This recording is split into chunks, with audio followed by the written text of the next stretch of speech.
everyone, and welcome to Journey with the Kellers. My name is Amanda Keller, and today we are back in the Keller kitchen. So today, this recipe is not a recipe done from a recipe book. This is actually my own thing that I do. So this is basically just pan-fried catfish and homemade chips. Okay, so it's a pretty easy recipe. So we're going to start out with making the chips because I have to do that in batches, and it takes longer to do that, and then we can do the rest, the catfish, afterwards. So basically what you need for this is some potatoes. Now normally if I was going to just buy a potato to make these, I would use basically like a baked potato or an Idaho potato. I had actually leftover red potatoes and gold potatoes from other things that I have done, and I wanted to use those up. So that's what I have here. As you can see, I have a huge bowl of gold and red potatoes. So you can use any potato you want, including a sweet potato if you want to do that. So that's up to you. So the hardest part about making homemade chips is slicing the potatoes up. So you can do it one of two ways. You can do it by hand and slice them up, get different sizes, try to make them as thin as you can, but get you different sizes and all of that. So the other way would be to use a slicer, or I think they call it a mandolin. I actually cut these up by hand. Reason being, well, not by hand, but with a knife. Reason being is because every time I've tried to use a mandolin for anything to slice something up, I always end up slicing my finger. I don't know how, but even I use the thing to cover the thing up as I'm slicing it, but somehow I always end up slicing my finger, and not just a little tiny slice, a really bad one. So I kind of have bad mojo with the slicer or the mandolin. So this part is fairly easy. So once you get all your potatoes and stuff cut up, and actually while you're cutting them up, you can go ahead and heat your oil up. I don't have a temperature for it. You just want to try to make sure it doesn't get too hot or it'll fry them really fast, which actually I let my oil sit too long and it did. I'm kind of letting it cool down a little bit. So you're just going to fry them until they're a nice, well, it depends on what you want. I mean, I do mine to a golden brown. Some people do theirs a lot darker. Some people do theirs a lot lighter. So it's up to you on how crispy or not crispy you want them.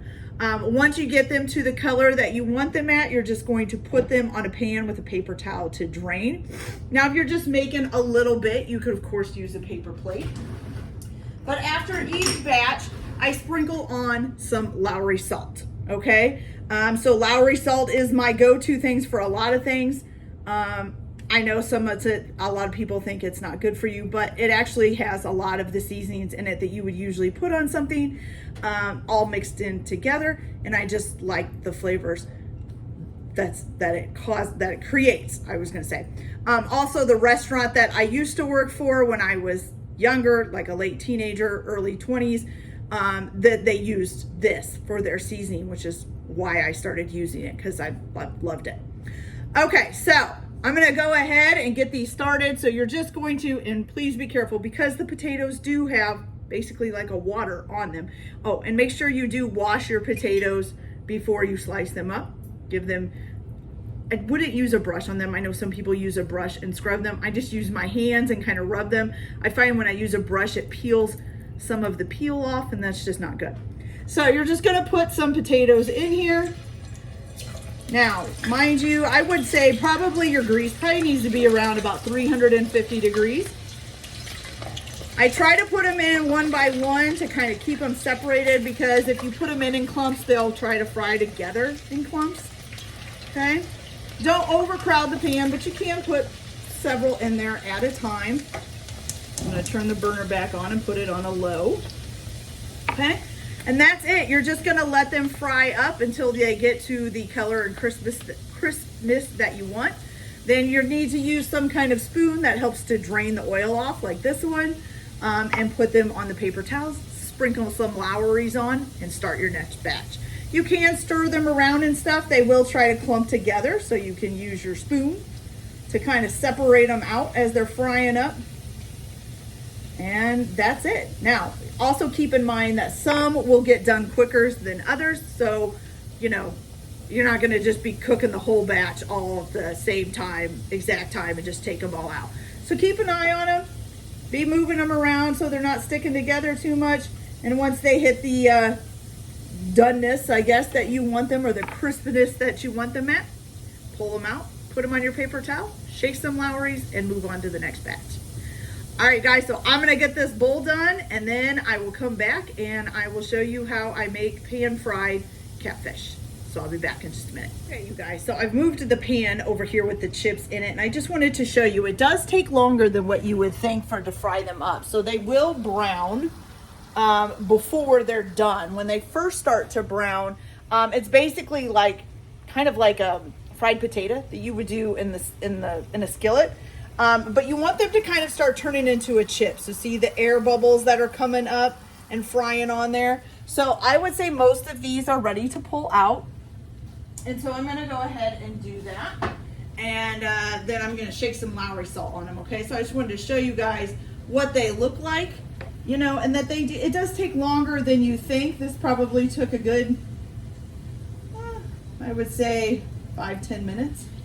And you may have to flip them in the pan as well. I do keep my heat on about a medium heat in order to keep the oil up. If you do have a chip that looks like one side isn't quite cooked, just flip that chip over and leave it in for a little bit longer. That's fine. Okay. So we got those on there. And of course I didn't open my Lowry salt here. Don't know if I can. Here we go. All right. Shake some Lowry salt on. Not a whole lot, just a little bit, because you're gonna keep shaking after each batch, so it's gonna get more added on there, okay? So we're gonna set that over there, and we're gonna get our next set of potatoes in, and then I will be right back and show you guys how I do a pan-fried catfish to go with this. So I'll be right back.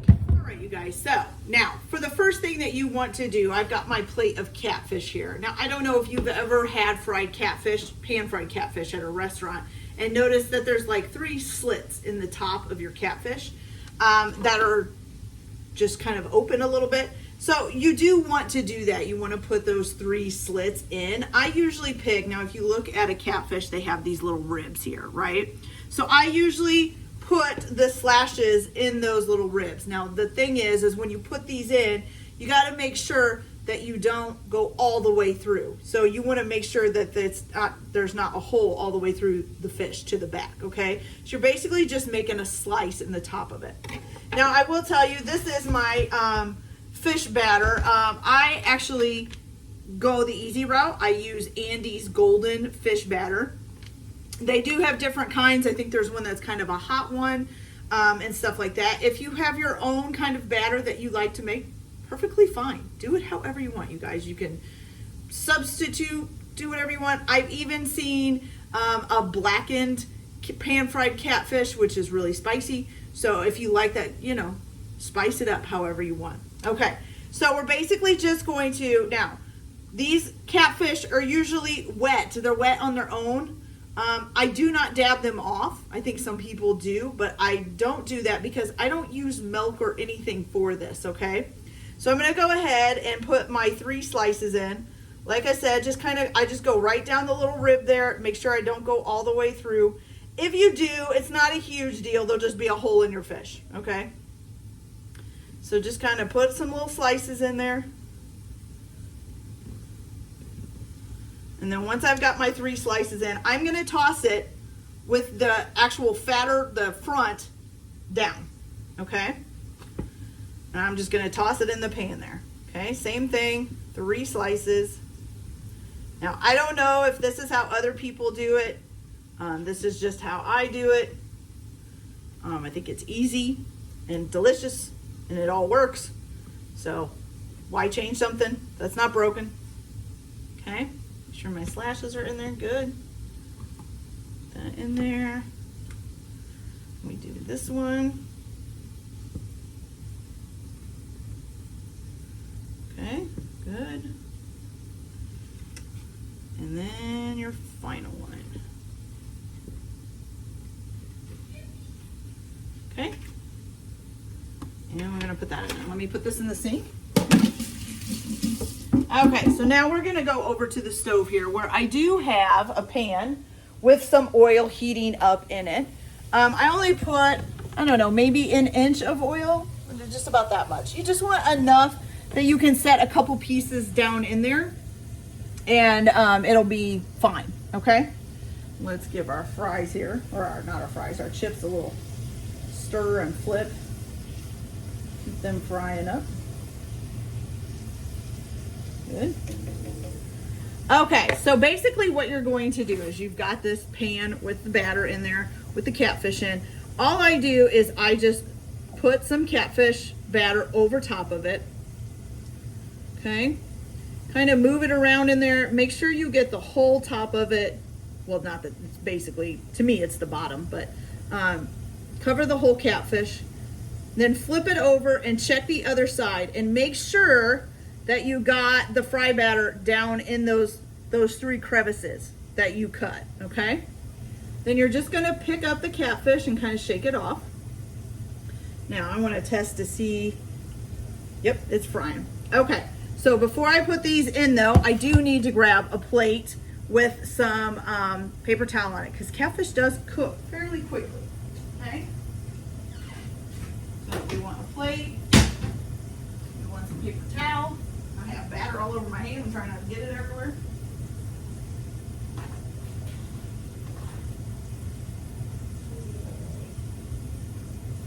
All right, there we go. So now we have that ready. Okay, so that one that you just battered up. Now this time I'm gonna take it so the front side is gonna be facing up. So I'm gonna put the bottom in the pan. And as you can see, you get a nice little sizzle going, okay? Perfect. You could probably fit a second one in there. So let's batter a second one up here.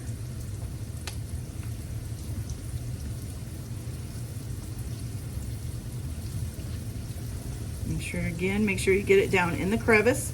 Because where you cut that, it will separate out as it's frying. So you want to make sure that it's got batter down in there. Shake it off real good. See how well the batter sticks to it, even without milk or anything else. If you see something that doesn't look battered, put it back in there. Toss some batter in there. And there you go. So no milk, no flour, no anything. Just the wetness of the fish and the batter, okay? So we're gonna let that sit there and turn brown.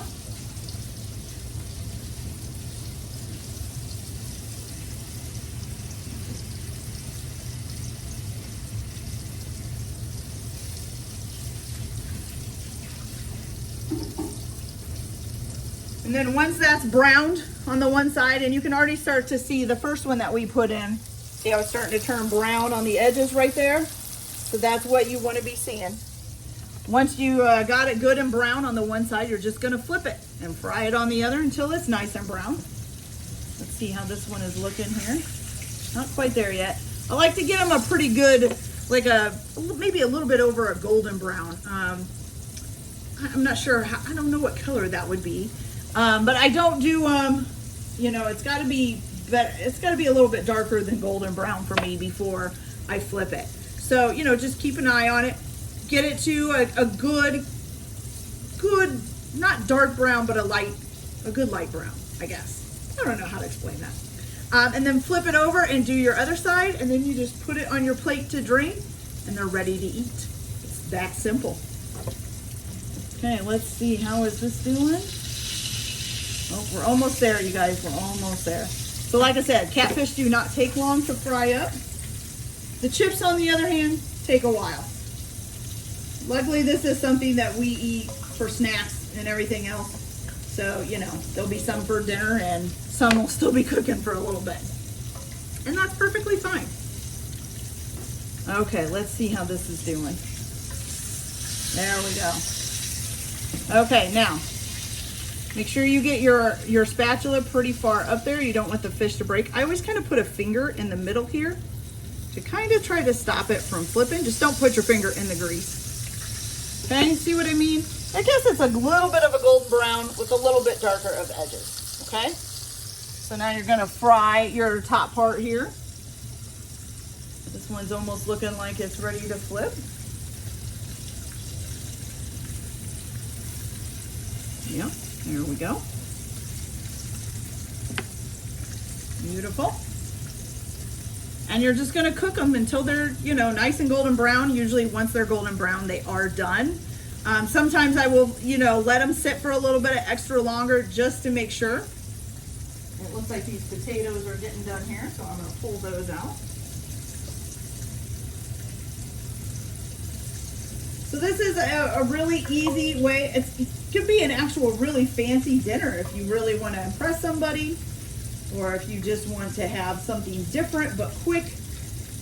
You know, you could turn this into a nice fancy looking dinner for yourself or your spouse or your girlfriend, boyfriend, you know, best friend, significant other, whatever. Even your dog, maybe, if you want to feed them fried catfish. I almost said fried salmon. Don't know that that's exactly healthy for them, but you know. All right, so.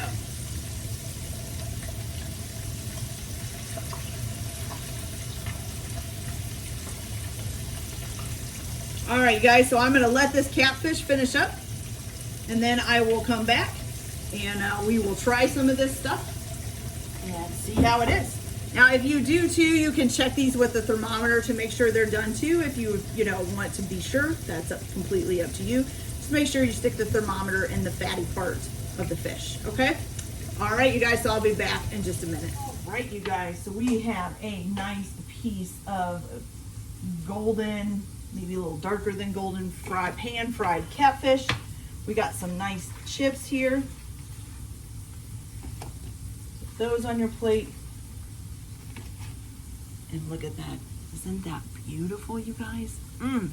Looks delicious, I have to tell you. Okay, all right, so let's cut into this catfish so you guys can see. In the middle here, it's nice and white. Can you see that? Not sure if you can. There we go. Nice and white and flaky. Oh, smells fabulous. All right, so let's give her the test. We have to test it because it's delicious, so we got to eat it.